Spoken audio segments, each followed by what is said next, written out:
written as a fraction. So if it can be written as a fraction, then it is a rational number. Else it can be written as a fraction. So anything on this side, oh man, my handwriting is a little rough today. Okay, anything on this side can be written as a fraction. For example, you look at the integers, -11. I could write that as a fraction by putting it over 1, -11 over 1. Obviously you see fractions there, but then we also have like the natural numbers. 40 can be written as a fraction, 40 over 1. So anything on this side can be written as a fraction. Irrational numbers, if you've never heard of them before. So someone who's rational is like sane. They're normal. I would say like you can reason with them. An irrational person is someone who's a little crazy. Okay? So if you're irrational, then yeah, we can't really reason with you, okay? So irrational numbers are decimals that go on forever. They do not repeat. So decimals that go on forever, if you want a little definition there for you. Decimals that go on forever and they don't repeat. That's important.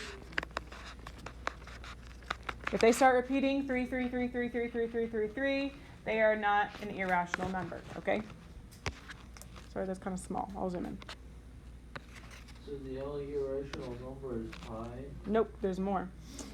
Let's talk first about the rational numbers. So you've got more specific as you go out. You obviously have the counting numbers. So that's your natural numbers, 1, 2, 3, 4, 5, and so on. Your positive counting numbers are called natural numbers. And then you have another category just right above that. It's called whole numbers. It's all the natural numbers plus 0. Why are there two different categories? I don't know. I did not make them, okay? But the only difference is that the whole numbers have 0. And then you've got the integers, which is your number line, okay? So positive, negative, whole numbers, 0. So if it's up there on a number line or it could be on the number line, then it is an integer. That's probably something that you've heard quite a bit. You're like working on Math Excel, it's like write your answer as an integer or a fraction. Yes, then you must, okay? And then rational numbers are anything that can be written as a fraction. So obviously you see fractions there. Let's talk about a couple more things that fall in this category. So in the rational numbers, if it does not appear to be a fraction, doesn't mean that it's not. Okay, so for example, the number 0.3 repeating. Anything that's a repeating number can be written as a fraction when you put it over 9. And so if I have a repeating number, then it would become, this is 3 over 9, or 1/3, okay? Here's another example for you. If I have something like this is on the whiteboard over there, I think, 2, 7. The bar over the top means that both 2 and 7 are repeating. I write that as 27 over 99. Could I reduce this fraction? Yes, I could. But I'm just putting it as an example to you. So the 9s are what makes it repeat. But if you see a repeating decimal, that's why it can become a fraction anytime. If you have a pattern, it can become a fraction. Another one for you if it stops, okay? So like 0.421. This is a decimal that stops. You think about your place value. That's 421 thousandths. And so you can write this as 421 over 1,000. Any decimal that stops, you can write as a fraction. Any decimal that repeats, you can write as a fraction. And so that's why all of these fall into the rational numbers, okay? Because you can write them as a fraction. Will it be always represented as a fraction? No. But it could be. And so it falls in the rational numbers. So the only thing that's an irrational number, the crazy numbers, are things that are not perfect roots. So like if you take the negative square root of 8 on your calculator, if you want to do that, you're going to get a crazy decimal. Your calculator screen will cut it off at a certain point, but it does go on forever. I don't even know what you get. It's going to be 2 point something. Negative square root of 8. Yeah, if you type that in, you're going to get negative 2.8284272125 and so on. That is a decimal that does not repeat, and it just goes on forever. So not perfect squares. So if the roots are not perfect squares, it's going to fall in here.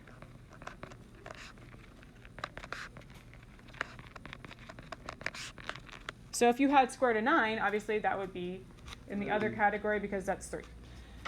Also another example here, right? You know pi, anything that has to do with pi, 3.141596 and so on, that's irrational. It's a crazy decimal, it goes on forever. We're going to start by naming what's the most specific category it could fall in, but then we'll try and say, okay, what other categories is it in that are like, you think of this like a nesting egg. If you've ever seen those like Russian doll sets that like one doll can fit inside the other, that's kind of what we got here, in nesting boxes, things like that. So let's start with negative 12. Can you talk to your table? What's the most specific category you can put negative 12 in?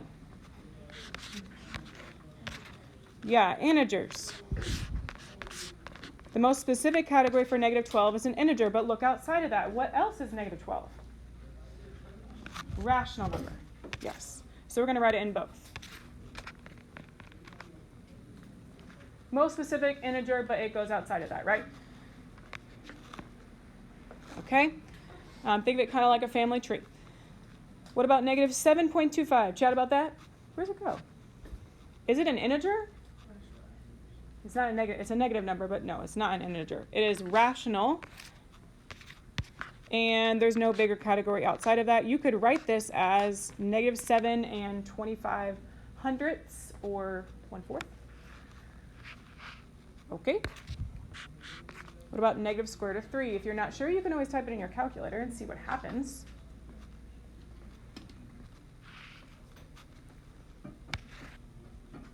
Is 3 a perfect square? No. So when you take the square root of 3, you're going to get some wild decimal. No. It's irrational. It's not same. And there's no bigger category there. It's just, that's where they all go. Well, negative 5/6. Rational. It's fraction. So is a fraction or can be written as a fraction means it is rational. There's no other category smaller than that it could fit in. What about 0? Where's the most specific category you can put 0? Whole numbers. And then you can get a little bit wider outside of that. Where's my whole numbers? There it is. Where else can whole numbers, or where else can 0 go? Yeah, it can go in integers, and it's also a rational number. Yes, you can make 0 into a fraction, 0 over 1, 0 over 5, 0 over 6. It doesn't matter what you put 0 over, it's a fraction. It can be written as a fraction. We get them all? Yes. 0.45, repeating. 0.45, repeating, can be written as 45 over 99. If you don't believe me, type it in your calculator. Kind of cool. So however many under the bar you have. And it is rational, yes. Repeating, rational. Okay? There's your hint to remember it. Where did it go? There it is. So 0.45. And that's the only category it can fit in. How about the square root of 9?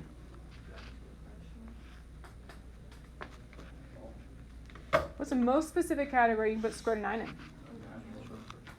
in? What is the square root of 9? 3. And 3 is natural. Okay, so if you didn't catch it the first time, square root of 9 goes here, but it also goes, natural numbers are also, whole numbers are also, integers are also rational. Woohoo! It's party with square root of 9. Okay, and then what's our last couple? 21 over 3. That's too easy. It's a fraction. Okay, and what about 999? Okay, so this is another fun one. It's a natural number because it's a counting number. It's a big counting number. It's fine. Positive whole number. It's also a whole number. It's also an integer. It's also rational. Okay? Wait a second. There's a category we forgot. Real numbers. What's a real number? We can actually talk about that. Okay. A real number is anything that can be plotted on a number line.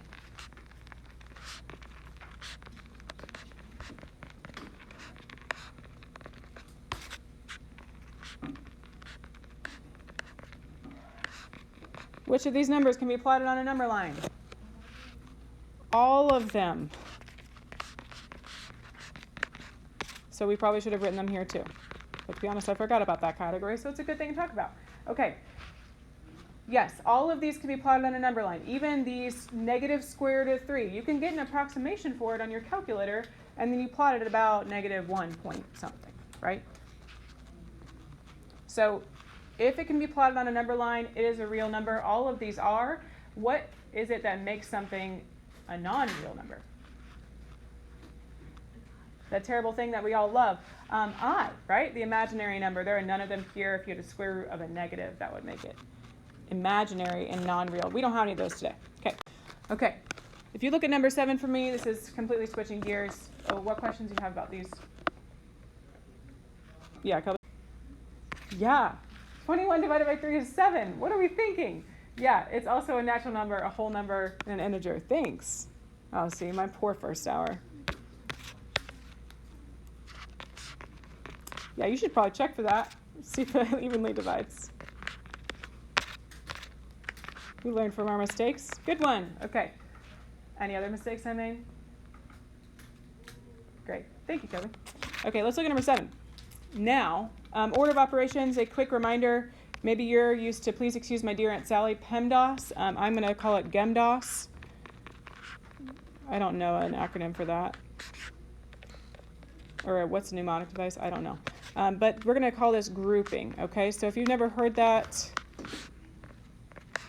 it's a math teacher way to also include like absolute value, square roots, things like that. So grouping symbols that are like bigger symbols, so that we're not just looking at parentheses, we're also just looking for anything that would split up the expression. And then you obviously get your exponents, multiplication, division, addition, subtraction, okay? I'm not going to clarify the last two. Hopefully you know what those are. So we're just going to do number 7. On number 7, what goes first? To the 5th, you spend many amount of time in algebra 2. We do perfects like forever. To the 5th power, you can use a calculator, is 32. So 3 times 9 minus 32 divided by 4. And then if you are going, oh man, that's choosing. We're just going to go left to right. And it shouldn't make a difference here because there's a subtraction sign in between. But 32 divided by 4 is 8, which is how you then get 27 minus 8 is 19.